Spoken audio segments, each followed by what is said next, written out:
자, 여러분 안녕하십니까? 보험기업법을 담당하고 있는 박구서 교수입니다.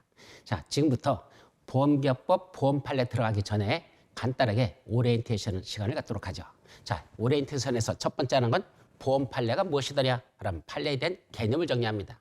먼저 사람이 살아가다 보면 어떤 형태로든 각종 분쟁이 발생합니다. 그중에 보험과 관련된 분쟁들이 발생하죠.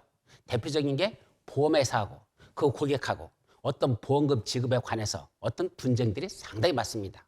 보험회사는 보험금 못 준다고 하고 고객은 보험금 달라고 하고 이런 데서 분쟁이 발생하죠. 그럼 그걸 어떻게 해결하면 됩니까? 첫 번째는 법대로 해결하면 됩니다. 법에서 그 보험과 관련된 분쟁에서 어떻게 하라고 되는지 법대로 해결하면 되죠.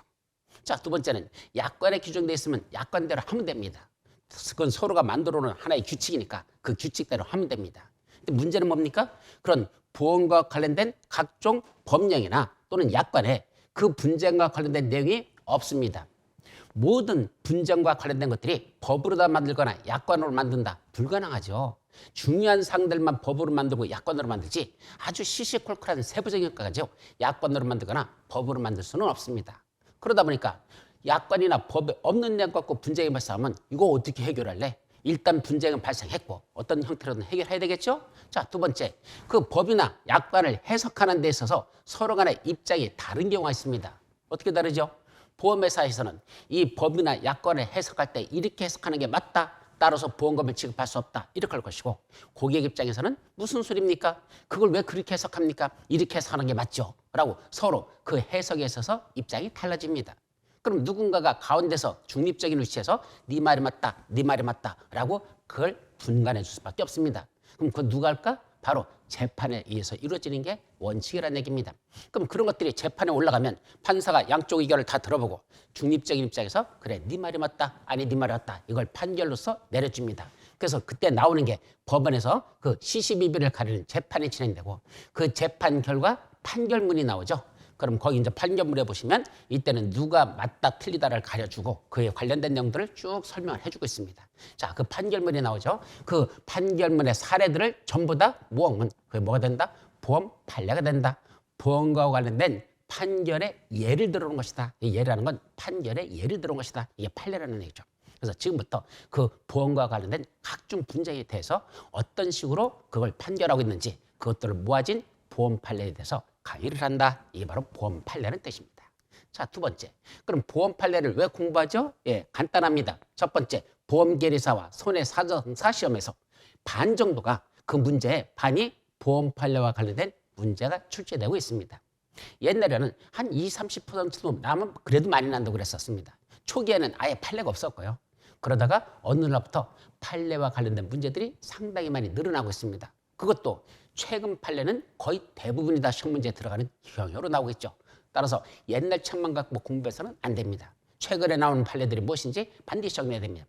여러분들에게 최근 8월 달까지 그 2021년 8월 달까지 나온 판례는 현재 책에 수록이 되어 있습니다. 그리고 그 이후 거지. 그래서 최근 거까지는 요자까지는 아직 없었어요. 근데 대법원에서 준저 조만간에 또 판례들이 더 나올 겁니다. 그럼 언제까지 나오는 판례는 여러분들이 공부해야 되느냐?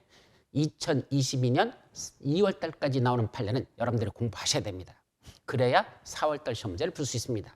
왜냐하면 4월 달에 여러분들 시험 보는 그 문제는 2월 달에 그때 출제가 들어갑니다. 그럼 그때까지 나온 대법원 판례가 있는 건 시험 문제에 들어갈 수 있다는 걸 조심하라는 얘기입니다.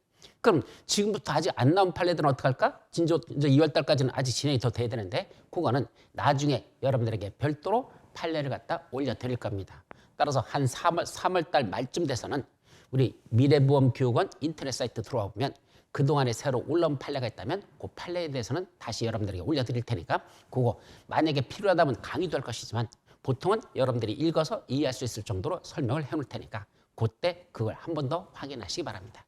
그래서 제일 중요한 건 여기 보험계리사나 손해사정상 시험 문제에 거의 반 정도가 판례와 관련된 문제가 나온다는 것.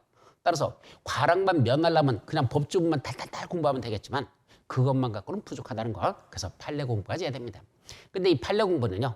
먼저 보험기업법 기본서에 있는 내용들을 먼저 이해를 하셔야 됩니다. 즉 기본 강의를 먼저 들으셔야 된다는 얘기죠.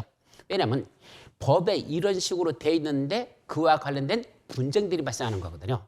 이런 법에는 여기까지만 규정해놨어. 근데 더 이상 들어간 내용이 없어. 근데 그게 더 이상 들어간 그 내용이 바로 분쟁이 발생했다는 얘기입니다. 어떻게 됩니까?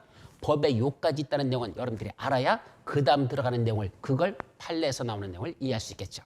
또 법에 들어있는데 해석이 이렇게도 해석할 수 있고 저렇게도 해석할 수 있다. 이러려면 이 법조문의 내용이 뭔지를 먼저 알아야 그걸 가지고 이런 내용을 이렇게도 해석하고 저렇게도 해석하는데 대법원에서는 그걸 이렇게 해석하는구나 라는 걸 이해할 수 있죠.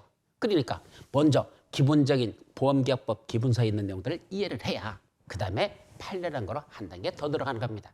그래서 그야말로 보험계약법 기본서에 있는 게 기본 이론이 되는 거고 이 판례가 한마디로 말하면 더 고급 이론이 된다. 고급 이론이라기보다는 고급 내용이다. 이렇게 말하는 게 맞겠죠. 자, 그렇게 여러분들이 이해하시면 됩니다.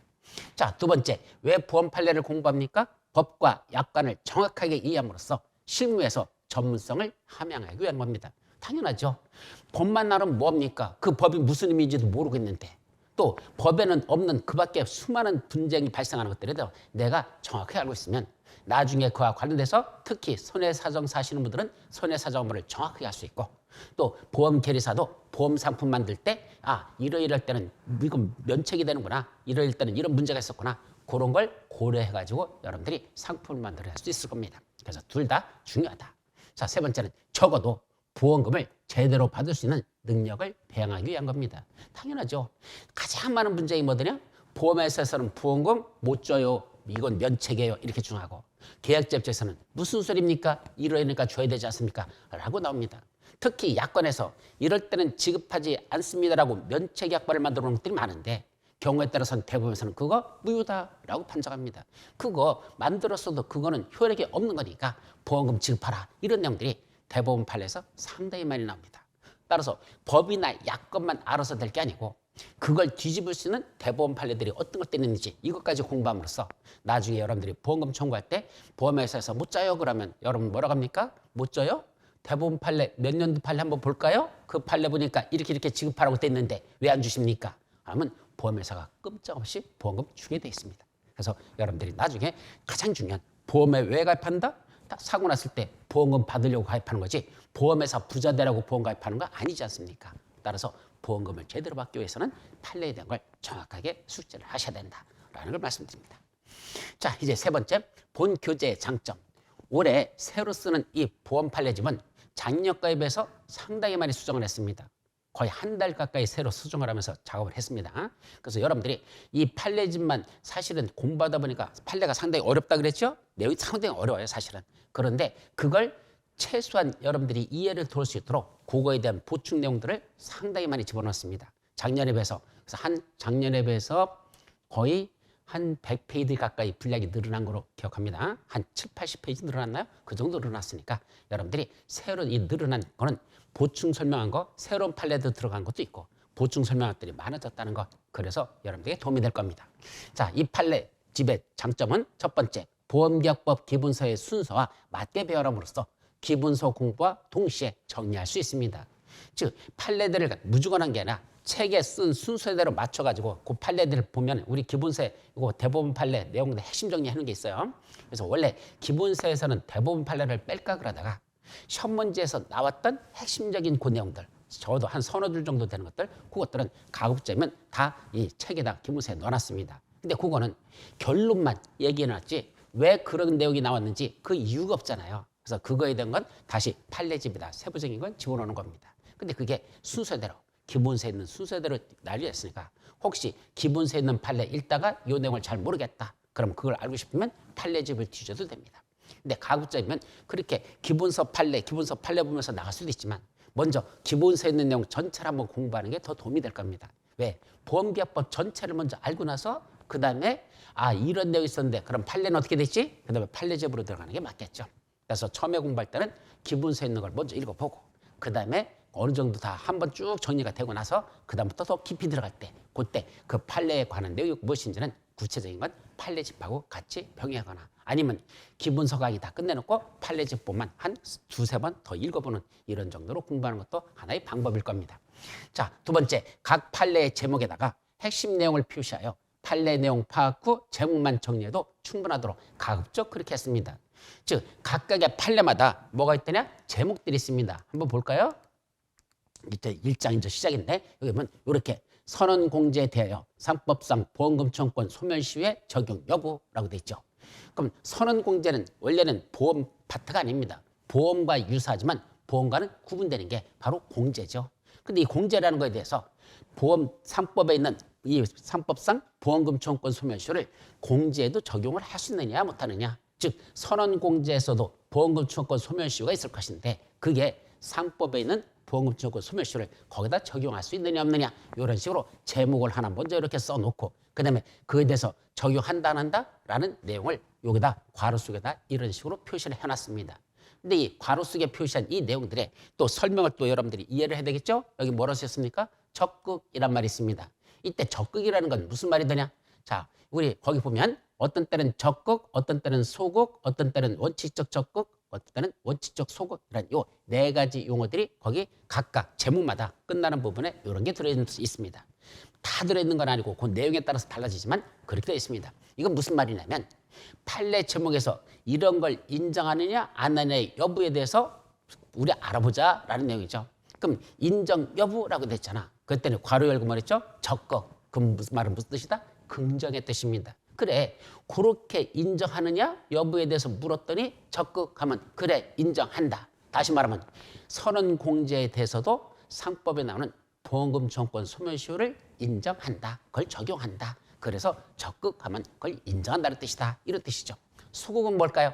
반대죠. 예, 인정하지 않는다. 즉 선언 공제에 대해서는 상법에 나오는 보험금 청구권을 인정하지 않겠다. 그랬다면 그때는 소극 이렇게 썼을 겁니다. 근데 아까는 적극이라 했으니까 결국 선언 공제에서도 보험금을 청구하려면 언제까지 청구한다? 상법에 나오는 보험금 청구권 소멸시효 3년 내에 청구해야 되지. 3년이 지나버리면 더 이상 보험금을 청구할 수 없다라는 걸 적극 바로 적용한다, 인정한다 이런 뜻이죠. 자, 원칙적 적극과 원칙적 소극도 있습니다. 이건 무슨 말일까요? 자, 적극이라는 건 그래 그러그러한 내용을 내가 인정한다라는 게 그때 적극이라 그랬죠? 근데 원칙적 적극이란 인정은 하는데 어떻게 인정한다? 일정한 조건 하에서만 인정한다. 예, 그런데 요런 경우에만 그걸 인정한다. 그럴 때는 원칙적 적극입니다. 그럼 반대로 원칙적 소극은 뭐죠? 이러이러한 조건에서 그건 부정된다. 예, 요러요러한 경우라면 그때는 안 된다라고 어떤 조건을 붙였을 때만 그럴 때는 원칙적이란 말을 붙인다. 옛날에는 한정 적극, 한정 소극 이렇게 돼 있습니다. 그래서 여러분들이 나중에 대법원 판례 같은 걸 뒤져보면 대부분이 옛날 것들은 한정 적극, 한정 소극 이렇게 돼 있습니다. 근데 최근의 판례에서는 그 한정 적극, 한정 소극이라는 말을 다 바꿨습니다. 어떻게 바꿨다? 원칙적 적극, 원칙적 소극 이란 말로 변경돼서 나오고 있습니다. 왜냐하면 한정 적극, 한정 소극이란 말이 무슨 말인지 자체가 이해를 못하겠는 거예요. 너무 어렵습니다. 한정이란 말 뜻이 너무 어렵다는 얘기죠. 그래서 그걸 원칙이란 말로 바꾸자 해서 원칙적 적극, 원칙적 소극 이렇게 개정돼가지고 현재 먼저 바뀌어가지고 대법원 판례가 나왔다는 것. 그래서 여러분들 현재 판례집도 전부 다 이렇게 바꿔버렸습니다. 옛날에 한정 적극, 한정 소극 있던 걸 전부 다 원칙적 적극, 원칙적 소극으로 다 변경시켜서 우리 책에다 이렇게 썼으니까 혹시 대법원 판례 옛날 걸 뒤지다 보니까 옛날 건 한정 적극으로 됐는데 왜 우리 책에는 원칙적 적극으로 됐습니까? 그거는 현재 사용하거든 용어로 변경시켜서 여러분들 이해 쉽게 하려고 그렇게 바꿔놨다는 거 그렇게만 이해하시면 됩니다. 자, 두 번째, 유효, 무효, 원칙적 유효, 원칙적 무효 이런 것도 거기다 표시됐죠. 적극 수구여나 이럴 때는 효력이 있느냐 없느냐 효력 인정 여부를 묻는 것들이 있습니다. 문제 중, 판례 중에 이럴 때 효력이 발생합니까? 라고 묻는 게 있죠. 효력 발생 여부라고 됐습니다. 그때 괄호 열고 유효, 그럼 효력이 발생한다? 무효? 효력이 발생하지 않는다. 자, 원칙적 유효, 이러이러한 조건에서는 그게 유효하다. 이러이러한 조건에서는 그게 효력이 없다. 그럴 땐 원칙적 유효, 원칙적 무효 이렇게도 표시한 게 있습니다. 또 더 나가서 해당 판례의 결론을 미리 그 제목에다가 정리합니다. 따라서 어떤 내용이 요거에 대해서 쭉 해놓고 요거에 대한 내용이 무엇일까? 밑에 판례에서 그냥 어떤 때는 한 2페이지, 3페이지 내용이 쫙 나와 있는데 그 2-3페이지 되는 내용을 다 읽어야지만 결론적으로 한마디로 말하면 이런 것이다 라는 결론이 있을 거 아닙니까? 그 마지막 한마디의 결론을 어디다 서술하겠다?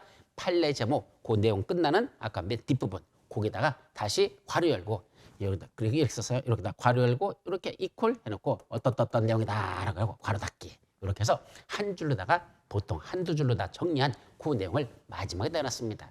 그럼 여러분들이 이제 나중에 내용까지 다 공부가 끝나고 나면 뭐만 보자? 판례 제목만 봐도 일단은 이게 무슨 말이다라는 걸 알 수 있죠. 그럼 판례 제목이 무슨 내용인지 일단 제목이 써 있으니까 읽어보고 괄호 열고 적고 이건 인정한다 이렇다. 소고 인정하지 않는다. 원칙적 적고 이러한 어떤 조건에서 인정한다. 원칙적 소고 이러한 조건에선 인정하지 않는다. 자 이런 뜻이고 유효, 무효, 원칙적 유효, 원칙적 무효 이게 나오니까 그런 것들 제목만 보고도 이 판례 결론이 무엇이다 라는 걸 여러분들이 이해할 수 있도록 이런 걸 각 판례 제목에다 가급적 다 서술할 수 있는 걸 서술했습니다. 작년에는 몇 개 안 했었거든요. 근데 올해는 가급적 모든 판례 다 그렇게 함으로써 나중에 어느 정도 그 판례 내용을 알고 나면 제목만 쭉 읽어봐도 이게 무슨 뜻이다라는 걸 한마디로 이해할 수 있도록 이렇게 만드는 게 특성이라는 걸 말씀드리죠. 자, 세 번째 어려운 용어는 그 용어 다음에 괄호 속에 해석을 달거나 별도의 보충 자료로서 그 설명을 했습니다. 즉 여러분들이 평상시 못 알아듣는 용어들이 꽤나 많이 나오겠죠. 자, 그래서 그걸 했죠. 예를 들면 우리 법주문 판례 보다 보면 근이양증과 관련된 내용이 나옵니다. 그럼 근이양증 알아듣는 분, 우리 의학을 전공한 분 아니고는 못 알아듣습니다. 근이양증. 그럼 무슨 말인지 알아야 될 거 아니야. 그래서 그 괄호 속에다가 근육을 만들어내는 단백질이 제대로 형성되지 못하면서 근육이 점차 약해지는 병. 자, 우리 근육이라는 게 몸 안에 있으면 이게 만들어져야 되는데 그 만드는 어떤 그 효소가 여기 없어지면서 근육이 자꾸 소실되는 겁니다. 근육이 늘어나는 게 아니라 근육이 없어지는 거죠. 자, 그럼 우리가 팔을 갖다 이렇게 들었다 놨다는 것도 이거 뭐죠? 근육의 힘에서 들었다는 거잖아. 손가락도 접었다 폈다 할 수 있는 것도 뭐죠? 근육의 힘에서 되는 겁니다. 근데 이게 약해진다는 건 결국은 움직일 수가 없게 된다는 얘기죠. 결국은 뭐에 이릅니까? 사망에 이를 수밖에 없는 아주 무서운 병입니다. 그래서 그런 근이양증이 무엇인지에 대한 설명을 괄호 속에다 간단하게 설명함으로써 여러분들이 별도로 국어사전 같은 거 어떤 때는 국어사전에 없는 용어도 있어요. 찾아보면 그런 것들을 간략하게 설명하는 걸 이걸 여러분들이 이해를 돕도록 만들었습니다. 자, 네 번째 각 판례의 내용을 단순하게 정리하여 시험 출제 가능성이 있는 지문을 파악하도록 했죠. 대법원 판례의 가장 큰 문제점 중에 하나가 무엇이냐면 이 판례가 문장이 시작되잖아요. 판례 내용이. 자, 무슨 사건에 관하여 어쩌고저쩌고 쭉 해가지고 마지막 다자가 나올 때까지 이게 몇 줄이 나오잖아요. 어떤 때는 한 페이지가 전부가 그냥 시작해서 끝나는 게 한 문장인 경우도 있습니다. 사람 돌아버립니다. 왜냐하면 중간에 뭐라 되죠? 뭐뭐뭐뭐 하고 뭐뭐뭐 하며 뭐뭐뭐 함으로 어쩌고저쩌고 그래서 뭐뭐 한다. 한다 해야지 다자로 끝내야지 이게 끝나는 거. 마침표가 찍혀 끝난 거 아닙니까? 근데 가운데 컴머쯤에서 뭐뭐 하고 뭐뭐 하며 뭐뭐 함으로 이런 식으로만 쭉 연결하다 보면 하나의 문장이 한 페이지 그 한 몇십 줄 되는 게 다 그 속에 들어갈 수도 있다는 얘기입니다. 그러다 보면 여러분들이 보통은요 2줄 내지 3줄 정도 넘어가면 이 책을 읽어보시면 2줄 내지 3줄 넘어가고 나면 앞에 첫 번째 읽었던 게 뭔지 머릿속에서 기억이 안 납니다. 그렇잖아요? 시험 문제 낼 때 지문 하나가 5개 지문을 한번 내보십시오. 그럼 한 번 읽어가지고 그거 이해하는 사람 거의 없습니다. 한 번 읽어보고 다시 또 읽어봐야 돼. 왜? 읽다 보면 앞에 처음에 읽던 게 무슨 내용인지 까먹고 뒤에 것만 보고 있거든. 그러니까 fade in, fade out. 새로 있는 문장은 서서히 나타나고 아까 앞에 읽었던 문장은 서서히 사라져버리는 fade in, fade out이라는 현상이 나타납니다. 따라서 보통 지문이 2줄 내지 3줄 정도를 넘어가 버리면 그때는 이 지문을 무슨 뜻인지 이 전체 뜻을 이해하기가 어렵다는 얘기입니다. 근데 실제로 이 대법원 판례는 문장들이 상당히 길게 만들어 놉니다. 왜 저렇게 만드는지 도저히 이해가 안 됩니다. 자기들은 머리가 좋아가지고 그냥 첫 번째 26줄까지가 한꺼번에 다 이해가 읽으면서 될는지 모르지만 일반 국민 백성들은 IQ 80밖에 안 되는데 그걸 어떻게 알아듣습니까? 쥐들은 IQ 200이라고 그냥 26줄로 만들어도 한 번만 읽어도 이해될지 모르지만 우리 같은 국민들은 그거 못 알아듣거든요. 그러다 보니까 이렇게 판례 나온 걸 그걸 다시 여러분들에게 정리하려고 뭘 만들었다? 각 판례 하나마다 그 판례 내용이 들어있고 판례 내용 밑에다가 판례 핵심 정리라는 걸 따로 만들어 놨습니다. 따라서 이 26자리 줄을 다시 분리시키면 한 5줄 내지 6줄로 바꿀 수 있겠다. 그럼 그걸 다시 분석해가지고 잘라서 이런 식으로 만들었습니다. 그래서 실제로 여러분들이 공부하는 건 판례 핵심 정리를 정의하는 겁니다. 위에는 그 긴 그 장문의 문장을 다 이해한다는 건 어렵으니까 그걸 마지막으로 줄인 게 이렇게 돼 있단다. 그래서 1, 2, 3, 4, 5, 6 이런 식으로 딱딱딱 잘라가지고 간략하게 정의하는 거. 그중에 시험 문제는 그 하나하나가 지문으로 출제할 수 있다 이 뜻입니다. 따라서 실제적인 건 그 지문으로 출제할 수 있는 지문들 하나하나를 정의하는 것. 그것이 바로 각 판례의 내용을 단순하게 정리해서 여러분들이 시험 출제 가능성이 있는 그 지문들을 파악할 수 있도록 판례 핵심 정리라는 그걸 정리했습니다. 그래서 이 우리 강의 자료에 띄우는 여기 교재에 있는 것 중에서 강의 자료에 띄우는 건 뭘 띄웠더냐? 바로 그 판례 핵심 정리라는 걸 띄워놨습니다. 그래서 각각의 요 판례의 내용은 핵심 정리가 요거다. 네 가지. 또 요 판례에 대해서는 하나, 둘, 셋 이런 게 판례 정리다. 그 다음 판례에서는 요게 나오면 하나, 둘, 셋, 넷 이런 게 내용이다. 그것은 판례 내용은 기본서에 있으니까 곧 여러분들이 궁금할 때는 찾아보시면 되고 강의에서는 요 판례 핵심 정리를 중심으로 해서 강의가 이루어진다는 것 그거를 말씀드리죠. 자, 그 다음에 다섯 번째, 각 판례의 분쟁 대상이었던 해당 사건의 내용을 간략하게 정리한 사건의 개요라는 걸 이걸 부분적으로 추가했습니다. 자, 판례가 그렇게 어렵지 않은 것들 그런 것들은 그냥 그 판례의 핵심적인 내용들만 정리하면 됩니다. 근데 어떤 것들은 도대체 이게 무슨 사건이었는데 이런 판례가 나왔는지 궁금한 것들이 있어요. 물론 각각의 판례마다 다 궁금하긴 궁금하죠. 근데 그 모든 걸 다 외울 필요는 없잖아. 근데 어떤 것들은 그 개요를 알아야 이 사건의 개요를 알아야 어떤 분쟁이 발생했는지 그 내용을 알아야 결론적으로 아 대법원에서는 그걸 이렇게 판단하겠구나 라는 걸 이해하는 경우도 있습니다. 따라서 중간중간에 복잡한 내용들은 다시 그 사건의 개요라는 걸 중간에 넣어가지고 그걸 여러분들이 쭉 읽어보면 아 이런 사건이 이렇게 발생했던 거구나. 그래서 대법원에서는 그걸 이렇게 판단했구나 라는 결론을 여러분들이 이해할 수 있도록 하기 위해서 요 내용이 들어있다는 것. 자, 이것도 올해 상당히 많은 내용을 추가했습니다. 자, 여섯 번째, 복잡한 내용은 그림이나 도표로 도식화하여 한눈에 파악할 수 있게 배려하였다. 이게 올해 여러분들에게 만들어드리는 가장 중요한 게 이겁니다. 시간에서 가장 많은 소요를 했죠. 그래서 여러분들 기본서에도 보시면 이게 다 들어있어요.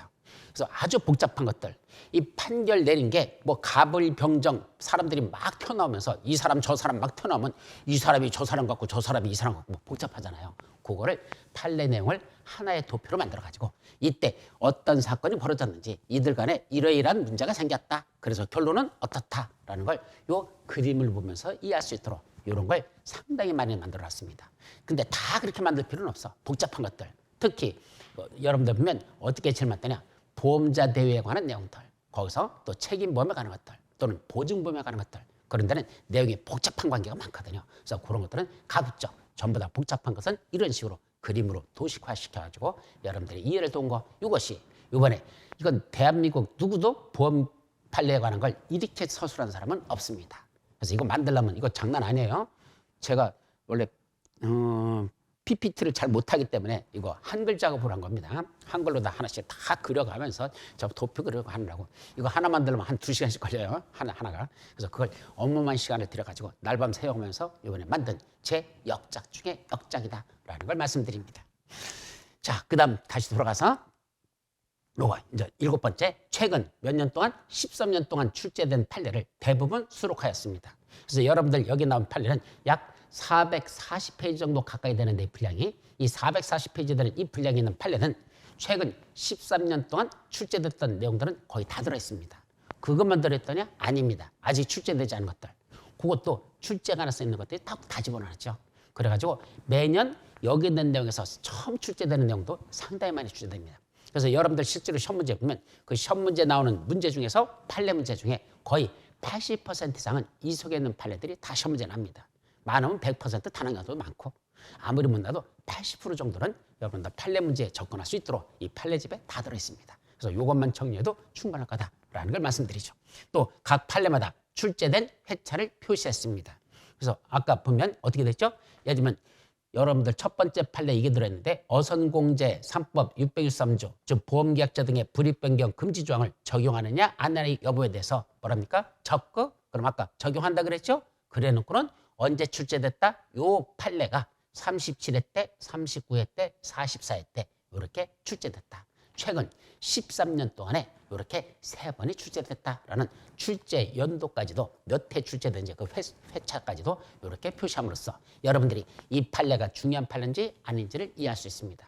참고적으로 말씀드리면 최근 33회, 43회, 44회 그 두 년도에 출제됐던 지문들 나오는 것들이죠. 판례들. 그거는 연속으로 출제 가능도 상당히 많습니다. 아셨죠? 따라서 최근 판례들 적어도 42, 43, 44 이때 나온 판례는 다시 또 시험에서 또 나올 가능성이 높다는 거. 왜냐하면 출제원들이 문제를 출제하면서 그 자기가 좋아하는 판례는 자꾸 출제를 하게 돼 있어요. 사람 심리가. 사람마다 다 그게 다르거든. 누구는 이걸 좋아하고 누구는 이걸 좋아하고 이런 데서. 그럼 출제원이 완전히 다 바뀌지 않는 한 작년에 출제했던 의원이 또 들어오면 그 사람은 자기도 모르게 자기가 좋아하는 판례를 출제할 수밖에 없게 되고 그러다 보면 중복돼서 출제 가능성이 높다는 것. 그래서 적어도 42, 43, 44 그 3년도 출제한 건 꼭 여러분들이 판례는 하나하나 잘 정리하도록 하는 걸 추가적으로 그렇게 정리하시기 바랍니다.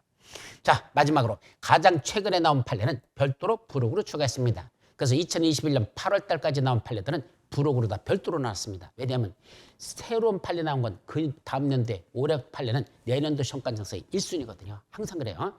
옛날에는 오래된 판례들 위주로 시험 문제 냈었는데 최근은 문제를 내다 보니까 판례가 이제 더 이상 낼 게 없어요. 옛날 판례 웬만한 거 다 중요한 거 냈습니다. 그럼 뭘 낸다?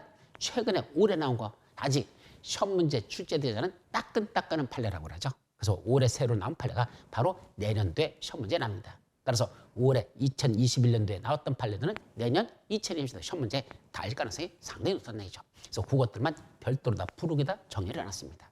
그리고 아까 말씀드렸듯이 더 이상 더 나가서 2022년 2월 달까지 나오는 판례가 있으면 그것들은 다시 나중에 2월 달 지나서 정리해가지고 3월 달에 올려드릴 테니까 그때 다시 한번 확인하더라고 이렇게 말씀드리죠. 자, 이게 바로 이 교재의 장점이고 강의도 이에 맞춰서 이루어집니다. 자, 아까 말씀드렸던 이런 자료들이 들어있다. 이것이 가장 역작을 들여서 만든 새로운 자료들이 되겠습니다. 따라서 이 책의 또 이 강의의 특성은 단순한 판례의 나열이 아니라 그냥 판례집 해가지고 쭉 써놓은 것들 저도 수없이 많이 봤습니다. 근데 그건 저한테 도움이 안 돼요. 왜요? 그냥 판례들만 쭉 써놨지 이 판례가 뭔지를 이해를 못 하겠는데 그래서 그런 것들은 별로 도움이 되지 않고 법적 마인드가 없는 법적 마인드, 영어로 뭐라죠? 레걸 마인드라죠. 이 레걸 마인드가 없는 순수 수험생들도 쉽게 이해할 수 있도록 심려를 기울여 만드는 건 역작 중에 역작이더라. 예, 내가 힘을 들여서 만든 작품이다 이 뜻입니다. 따라서 본 교재와 강의가 여러분들의 합격의 초석이 되기를 진심으로 기원한다라는 게 제 바람입니다. 아셨죠? 따라서 오리엔테이션은 여기서 마치고 이제 본격적인 내용들을 하나하나 살펴보는 거. 그건 다음 시간에 들어가도록 합니다. 자, 여러분 감사합니다.